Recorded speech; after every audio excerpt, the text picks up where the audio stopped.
in the league's 50th anniversary, your Wheat Kings are the champions. Welcome back to episode number 6 of We Are Brandon. Today, I get to sit down with the police chief, Wayne Balcaen. Thank you very much for joining me. Thank you. It's my pleasure. Absolutely. Now, the interesting thing about this episode for me is everybody we've talked to before, I've had a little bit of a connection to, and this is the first guest that is brand new to me. So I'm going to learn a lot. I'm really excited about that, and I do definitely appreciate you taking a little bit of time and sitting down with us here. So just kind of recap, all of this is more of a fireside type of conversation. It's just easy questions to get to know you a little bit better so people of Brandon can know you just a little bit better in that. So how long have you been living in Brandon? Well, I turned 50 this year, and the first 3 to 4 years of my life was outside of Brandon. My dad was with the military, so I was born in Winnipeg, and he was deployed to Germany.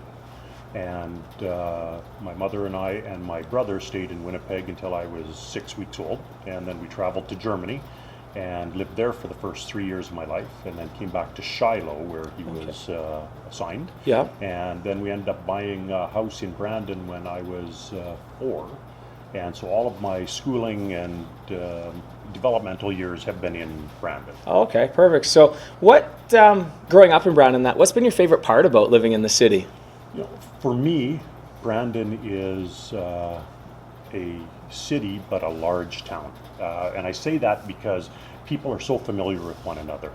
It doesn't take long. I can go to a local sporting event or one of the shopping places and meet people I haven't seen for months or years, or people that I liaise with daily. And you get to know so many people. And for myself, I've lived in the Green Acres area all of my life. Yeah. And I see that as a community within the community. It's such a great area.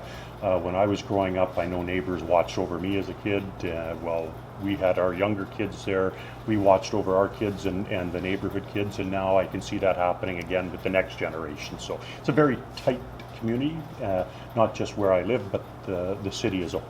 Yeah, no, it's interesting you say that because Jen and I came from Calgary, 10 years ago already now.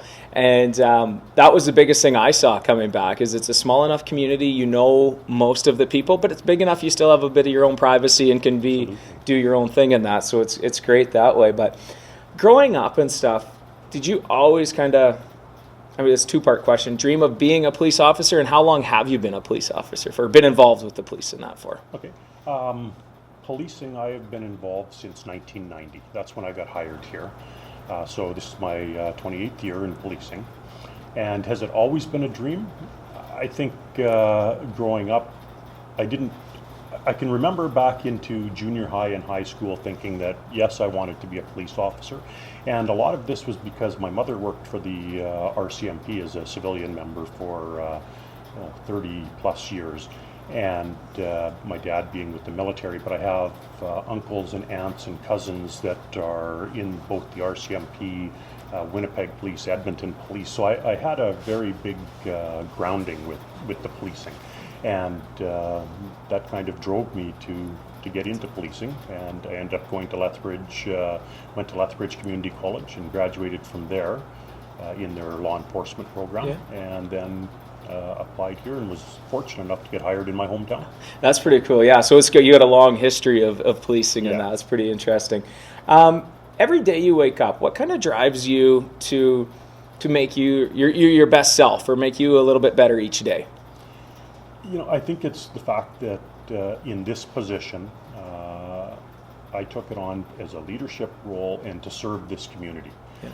From the time I started as policing, you know that it's to serve your community and to make sure that you're doing what's best for the people that you serve. So that's what drives me, to make sure that we're progressing, that we continue to move forward in the policing sector within the city and work with all of the different departments, government agencies, non-government agencies, and really it's become a driving force now to have partnerships and commitments within the organizations to work together so that we're not duplicating services and so that the citizens are getting the best bang for the buck. Yeah, absolutely. Now, Looking back on your career and stuff so far, what do you feel has been kind of your greatest career accomplishment as of today?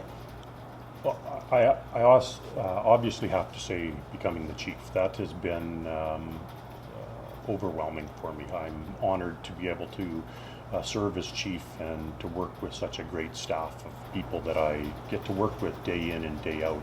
There's been a lot of memorable accomplishments throughout my career. Two kind of highlights, three highlights that I can think of. The first one is I got to be part of the secondment to the 2010 Winter Olympics. Okay. And that was a fascinating assignment for 5 weeks. I was assigned to the sliding center and got to do policing, and I believe there was over 200 different policing organizations that were involved in that. So met a lot of great people, a lot of other police officers, and just had that different experience. Yeah. Another one was, I go back to the 1990s, late part of 1990s. I was part of a operation where we did major drug investigations here in town. It was called Project Boomerang. It was my first step into major crime investigations, and just learning the processes of doing major crime and investigations of high-level drug dealers and all of the involvements there was a highlight for me. And probably one that I remember to this day, and it's probably my most satisfying, is it was a simple call about a minor motor vehicle accident.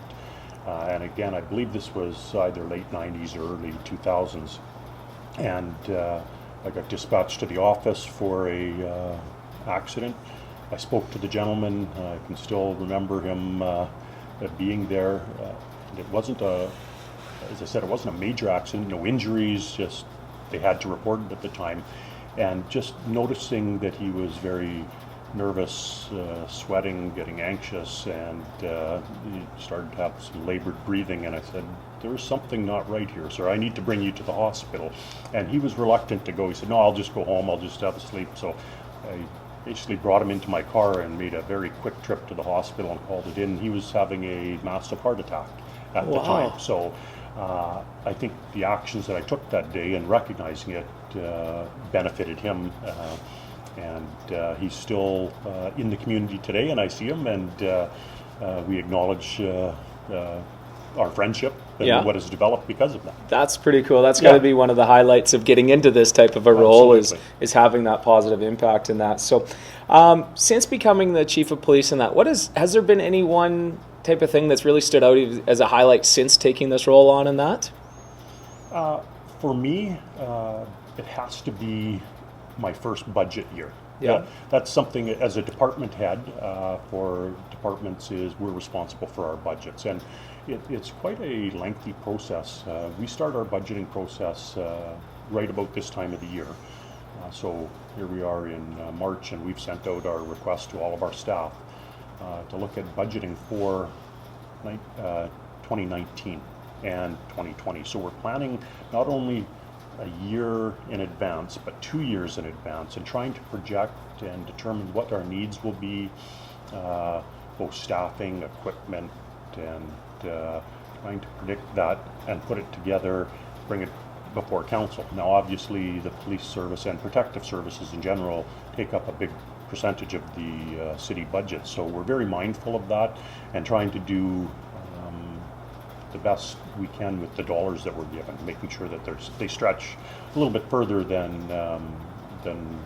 what we have for the dollars, making sure that we're using them sensibly. Yeah. And so for me, that was a big undertaking because I'd never done that before.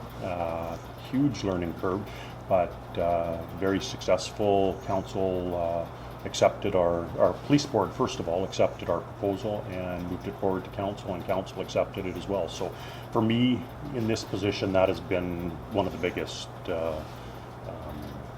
processes that I've been through. Yeah, perfect. So I can only imagine how at times stressful this position can be for you, whether it's previous roles within the police, but or especially now being the chief of police and that. So when you get home at night or you get a week off or something off, what do you like to do to kind of get away, recharge, relax? Kind of what fuels you a little bit on your own time? Well, I really enjoy spending time with my family, although my kids are adults now. Yeah. We still get together and we'll have a supper or talk about life events. We also, my wife and I, enjoy reading.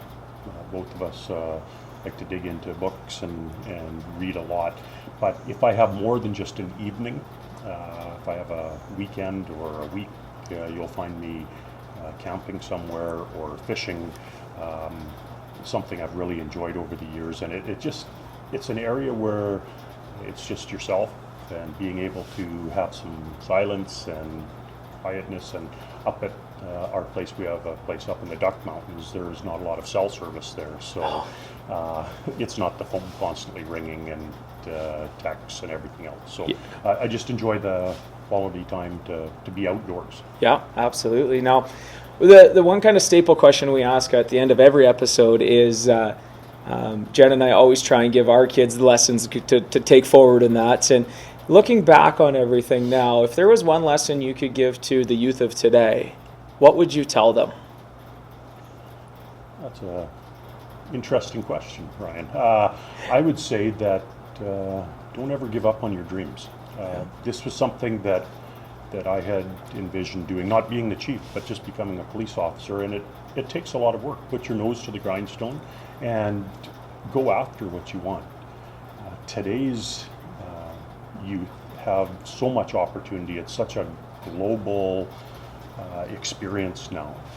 I used to think very myopically with Brandon and area, but with the internet and with everything else, the power of electronics nowadays, the world is your oyster. So don't just think here, think globally, but we'd love to see people stay in Brandon and develop Brandon further, because it's an excellent community. It's a very safe community. It's a very inviting community. So follow your dreams and go after what you want, and you'll be successful. Awesome. No, that's a great message for everybody, no matter what stage of life they're in, to continue to follow their dreams in that. So that's kind of it for episode 6. It's I really enjoyed getting to know you a little bit better. I hope that people at Brandon enjoy it as well. So I appreciate your time. Thank you. Thank you very much. Well. Absolutely. And we'll see you again next month, guys.